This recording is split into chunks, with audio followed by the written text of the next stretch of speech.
ये आपकी 11 बायो की फर्स्ट क्लास है ना। आज 1 जुलाई है, आपका फर्स्ट, आपने बायो सब्जेक्ट लिया है। अब आपको बायो पढ़ने से पहले, कोई भी सब्जेक्ट पढ़ने से पहले आपको ये मालूम होना चाहिए कि उस सब्जेक्ट में हमको पढ़ना क्या है, कितनी यूनिट है, कितने उसमें चैप्टर्स हैं, किस यूनिट को कितने मार्क्स में डिवाइड किया गया है, ताकि हम उसके अकॉर्डिंग हमारी प्रिपरेशन कर सकें। तो आज मैं आपको बायो सब्जेक्ट का सबसे पहले ब्लूप्रिंट बताऊंगी कि बायोलॉजी में आपका ब्लूप्रिंट क्या है।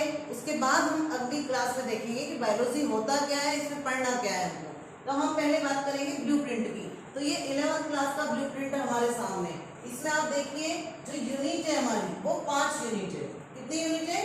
5। अब इन 5 यूनिट को कितने चैप्टर्स में डिवाइड किया गया है? ये यहाँ पे चैप्टर्स दिए हुए हैं, 22 चैप्टर्स है। कितने चैप्टर्स हैं? 22, 22।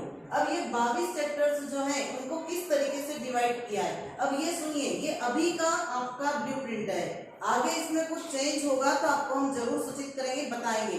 कोरोना काल में, कोविड में क्या हुआ था, कुछ चैप्टर्स, क्योंकि रेगुलर क्लासेस लगी नहीं थी तो कुछ चैप्टर्स कम कर दिए गए थे। आप मेरी बात पे ध्यान दें कि 11th में पिछले साल first lesson, second lesson, 9 lesson, 11, 12 और 16, मतलब 1, 2, 9, 11, 12 और 16 ये चैप्टर कम किए थे, रिड्यूस कर दिया गया था, क्योंकि इतनी पढ़ाई हो नहीं पाई थी, बच्चे रेगुलर आए नहीं थे कोविड के समय, तो वो चैप्टर कम किए थे। लेकिन अब ये चैप्टर कम नहीं है, इसके आप इसको बिल्कुल भी अपने मन में मत रखना कि ये चैप्टर कम है। किसी बुक में, आप पुरानी बुक में देख लें, किसी में भी आप देख लें तो आपको लगेगा ये चैप्टर हमको नहीं करना, ऐसा नहीं है।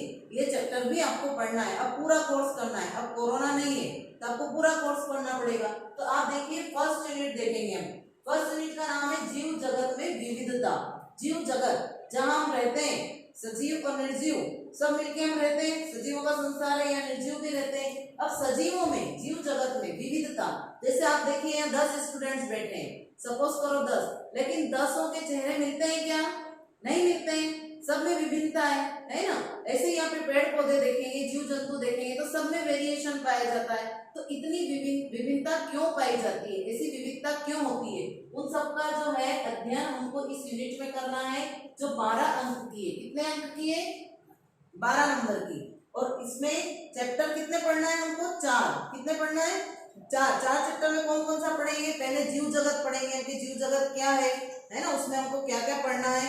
फिर जीव जगत का वर्गीकरण देखेंगे हम। जीव जगत को पादप जगत, जंतु जगत, अलग अलग जगत में बांटा गया है। जितने प्लांट्स होते हैं उनको पादप जगत में रखा गया है, जितने जंतु होते हैं उनको किस में रखा जाता है?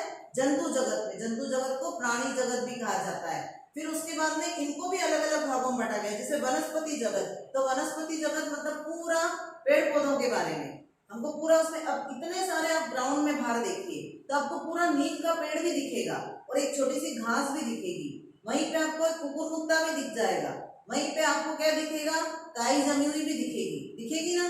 तो सब तरह के पौधे होते हैं, हर्ब्स, श्रब्स और ट्रीज। तो उन सब का अध्ययन हम वनस्पति जगत में करेंगे।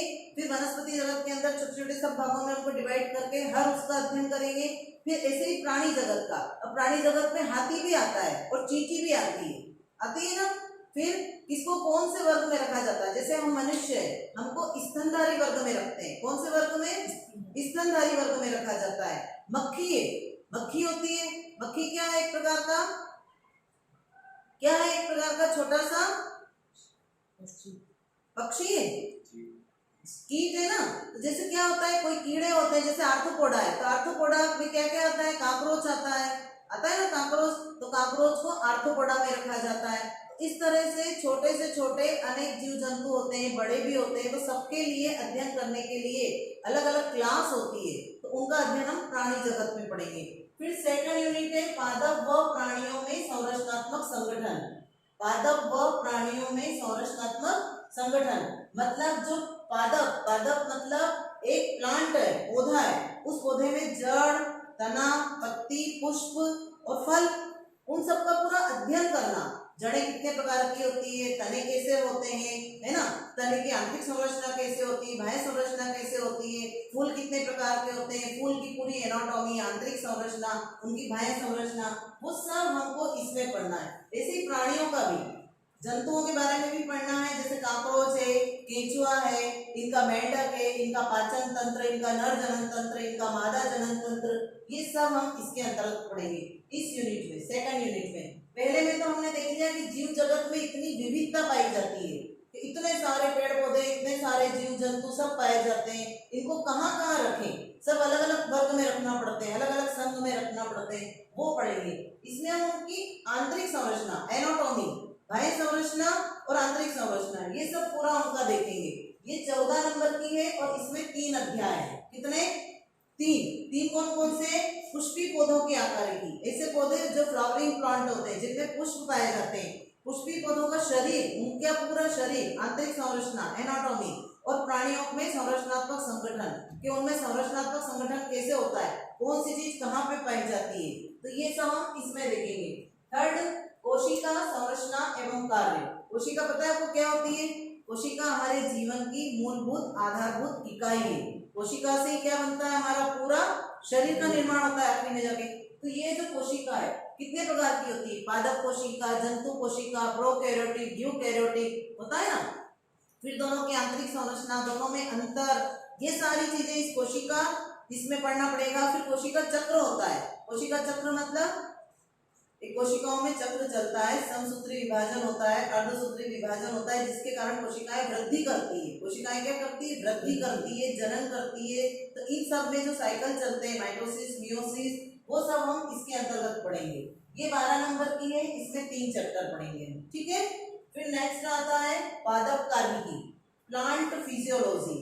पादप कार्मिकी मतलब आपने देखा है हरे पेड़ पौधे क्या करते हैं, कौन सी क्रिया करते हैं? प्रकाश संश्लेषण की। भोजन बनाते हैं भोजन, भोजन बनाने के बाद कौन सी गैस छोड़ते हैं?